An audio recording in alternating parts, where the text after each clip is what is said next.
বাংলাদেশ জাতীয়তাবাদী দল বিএনপির মনোনীত পদপ্রার্থী সৈয়দপুর একান্ত সচিব মিয়া নুরুদ্দিন আহমেদ আবু ভাই আমাদের মাঝে এসে উপস্থিত হয়েছেন। মিয়া নুরুদ্দিন আবু ভাইকে এলাকার পক্ষ থেকে 4 নং ওয়ার্ডের পক্ষ থেকে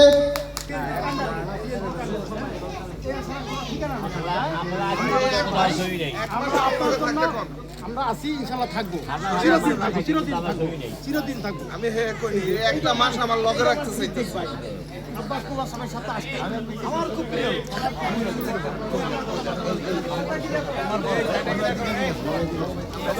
আপনি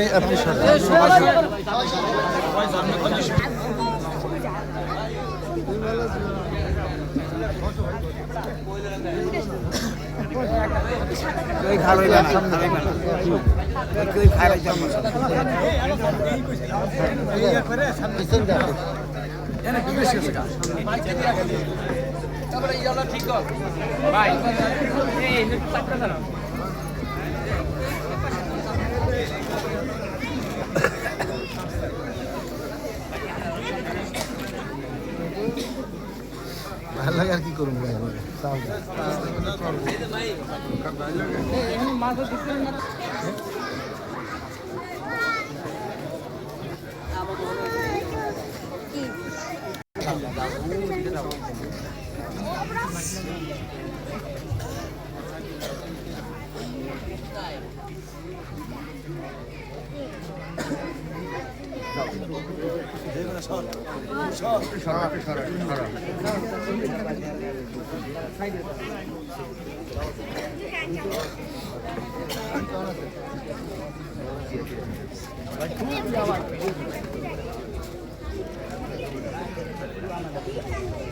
মোবাইল ফেলে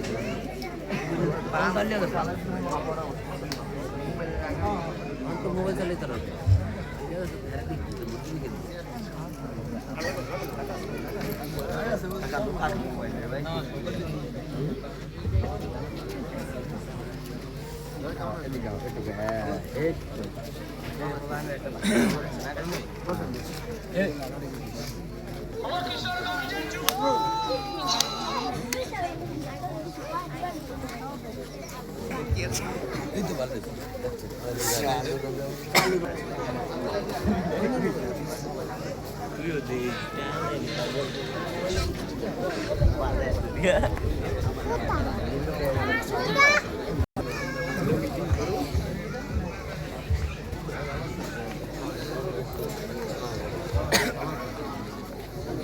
বেটা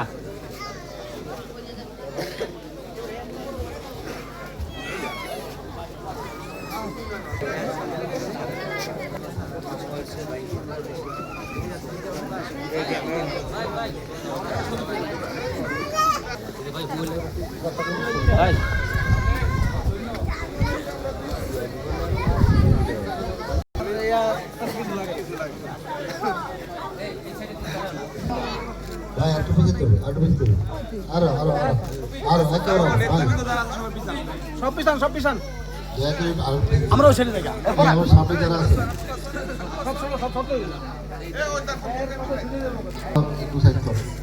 আরো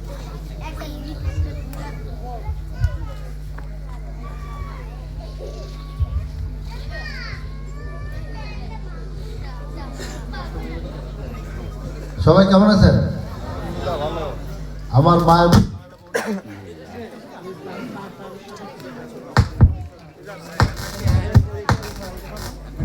তোমরা ইয়াটা ছাড়া পরিবারের উপস্থিত আজকের এই কবিরাজ বাড়িতে আমার শ্রদ্ধেয় মুরব্বীরা, আমার ভাইরা, আমার মায়েরা, আমার বোনেরা, সবাইকে আমি আমার পক্ষ থেকে, আমাদের দল বিএনপির পক্ষ থেকে এবং আমাদের প্রিয় নেতা জনাব তারেক রহমান সাহেবের পক্ষ থেকে আপনাদের সবাইকে অভিনন্দন, শুভেচ্ছা জানাচ্ছি। আর মায়েদের প্রতি কৃতজ্ঞতা প্রকাশ করছি, আমার মুরব্বীদের প্রতি কৃতজ্ঞতা প্রকাশ করছি যে আপনারা শীতের সকালে আপনাদের পরিবারের এক সন্তানকে ভালোবেসে আপনারা সবাই এই সকালবেলা উপস্থিত হয়েছেন। আজকে আমরা সত্যি, আজকে আমার মনটা ভরে গেছে যে আমার পরিবারের মানুষগুলো আমাকে এভাবে ভালোবাসে। তো আপনারা জানেন 2018 সালে আমি এভাবে আপনাদের কাছে আসার চেষ্টা করেছিলাম, কিন্তু সেদিন আমার উপর কী হয়েছিল আপনারা জানেন। আমি সে কথা না বলি, সেদিন আমাকে হত্যা করার উদ্দেশ্যে আমার উপরে নির্মমভাবে আক্রমণ করা হয়। আপনাদের সন্তানকে সেদিন মেরে ফেলার জন্য সেদিন তারা চেষ্টা করেছিল, কিন্তু আপনাদের অন্তরের কথাগুলো আল্লাহ জানতেন। সেই জন্য আপনাদের দোয়ার বরকতে, আপনাদের মনের আকতে সেদিন আল্লাহ কবুল করে আমাকে সেদিন বাঁচিয়ে রেখেছিল। আর আজকে আমি আবারও আমার পরিবারের কাছে আসছি। আমার পরিবারের কাছে আমি শুধু এইটুকু বলবো যে আমরা সব কিছু ভুলে যাব, আমরা কোনো আর নিজেদের মধ্যে ভেদাভেদ রাখবো না। আমাদের পরিবারের কিছু লোক যারা সেদিন ভুল করেছিল, আমরা আজকের অনুষ্ঠান থেকে তাদের ক্ষমা করে দেব। আমরা ওই কথাগুলো আমরা মনে রাখবো না। আপনারা জানেন এখানে আমাদের নুরুদ্দিন পেদা সাহেব, তার বাবা নুরুদ্দিন পেদার বাবা খলিল পেদা সাহেব আমার মুরব্বী ছিল, তাদেরকে নির্মমভাবে হত্যা করা হয়। আমি তাদের রুহের মাগফিরাত কামনা করছি, আল্লাহ যেন তাদের জান্নাতবাসী করেন। আমাদের কবিরাজ সাহেবের আমি কবরে জিয়ারত করে আসলাম, এই জন্য ছাত্র কবিরাজ সাহেবের আমার বলার উদ্দেশ্য হলো এইটা যে এই নির্মমতা আমরা শহীদপুরে আর ফিরে আনতে চাই না। চান আপনারা? আমরা দেশে আমরা আমাদের সকল পরিবারের সকল সদস্যকে নিয়ে আমরা ঐক্যবদ্ধভাবে সকল ভেদাভেদ ভুলে গিয়ে আমরা কোনো কিছু মনে রাখবো না। আমরা সকল ভেদাভেদ ভুলে গিয়ে দল মত হিন্দু মুসলিম সমস্ত কিছু ভুলে গিয়ে আমরা গোসাইহাটের সন্তান, আমরা শরীয়তপুরের সন্তান। শরীয়তপুর আমার পরিবার, গোসাইহাট আমার পরিবার। আমাদের এই পরিবারের মধ্যে যাতে আর কোনো অশান্তি না আসে, আর কোনো হিংসা না আসে, আর কোনো একজনের উপর আরেকজনের অন্যায় অত্যাচার করার যে মানসিকতা, এই মানসিকতা যেন না আসে। এই জন্য আমি আমার মায়েদের কাছে, আমার বোনদের কাছে, আমার মুরব্বীদের কাছে, সবার কাছে একটা জিনিস চাবো, সেটা হলো দোয়া। করবেন দোয়া আমার জন্য? কি মায়েরা আমার জন্য দোয়া করবেন? আমি আপনাদের সন্তান হিসাবে শুধু এইটুকুই চাবো যে আপনারা আল্লাহর কাছে আমার জন্য দোয়া করবেন, যাতে আমি যেন আপনারা যে কষ্ট করে যে ভালোবাসা দেখিয়েছেন আজকে আমাকে, আমিও যেন আপনাদের সুখে দুঃখে, আপনাদের প্রতিটা কষ্টে, আপনাদের প্রতিটা সুখে আমি যেন আপনার পাশে থাকতে পারি। এইটা অনেক কঠিন কাজ, এই কঠিন কাজটা যেন আল্লাহ আমাদের জন্য সহজ করে দেন। এই জন্য আপনাদের সবার কাছে আমি দোয়া চাচ্ছি। আর আপনারা জানেন আগামী 12 তারিখ এদেশে একটা ইলেকশন হতে যাচ্ছে।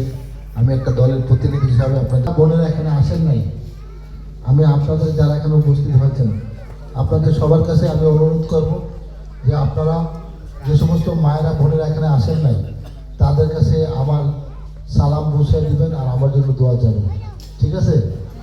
সবাই আমার জন্য দোয়া চাবেন। আর বাকি মাদের কাছে সবাই বাড়িতে গিয়ে আমার জন্য দোয়া চাবেন। আর আবার একটা জিনিস কথা বলি, আপনাদের যে কোনো ব্যাপার আমার সাথে সরাসরি যোগাযোগ করেন। আপনারা আমার বাড়ি তো চিনেন, আপনারা অনেকে চিনেন, অনেকে চিনেন না। যারা চিনেন না, এখান থেকে আমার বাড়ি মাত্র 10 মিনিট। কয় মিনিট? এখান থেকে আমার বাড়ি 10 মিনিট। 10 মিনিট পরে গেলে আমার বাড়ি পাবেন আপনারা। আপনাদেরকে সরাসরি সবাইকে বলছি, প্রত্যেককে বলছি, আগামী দিনে যে কোনো বিষয়ে সরাসরি আমার সাথে আপনারা যোগাযোগ করবেন। আর সর্বশেষে আমাদের প্রিয় নেত্রী আমাদের থেকে চলে গেছেন, তার জন্য আপনারা সবাই দোয়া করবেন। আমাদের জিয়া পরিবারের সবার জন্য দোয়া করবেন। আমাদের তারেক রহমান সাহেবের জন্য সবাই দোয়া করবেন। সবাইকে আমার জন্য আবার অন্তর থেকে দোয়া করার অনুরোধ জানিয়ে আমি সবার প্রতি কৃতজ্ঞতা প্রকাশ করে ধন্যবাদ জানিয়ে আমি শেষ করছি। আসসালামু আলাইকুম ওয়া রাহমাতুল্লাহ।